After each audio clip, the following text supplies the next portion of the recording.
Hello friends, இன்றைக்கி எங்கள் அம்மா ஸ்டைலில் அரைச்சி விட்ட குழம்பு எப்படி பண்ணுறதுன்னு பார்க்கலாமா? அதுக்கு வானலில் முதல்ல கொஞ்சமாக எண்ணெய் விட்டு கூடவே வெங்காயம், பூண்டு, தக்காளி இதெல்லாம் வந்து ஒரு அரை பாயில் வெந்தால் போதும்.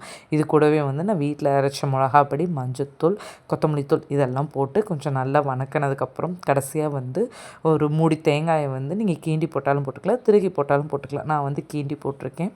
கீண்டி போட்டு இதை வந்து பைன் பேஸ்ட்டாக அரைச்சி வச்சுக்கணும். அதுக்கப்புறம் குக்கரில் வந்து கொஞ்சமாக எண்ணெய் ஊற்றி காய் நான் வந்து இன்றைக்கி சௌச்சௌ சேர்த்திருக்கேன்.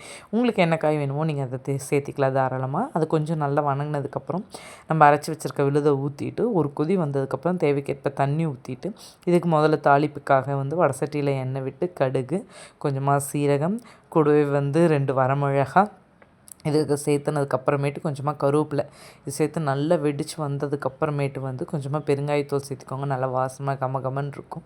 நான் வந்து ஒரு மூடி தேங்காயை வந்து அரைச்சிட்டு ஒரு மூடி தேங்காயை அப்படியே போட்டிருக்கேன். சூப்பராக இருக்கும். இது மாதிரி ட்ரை பண்ணி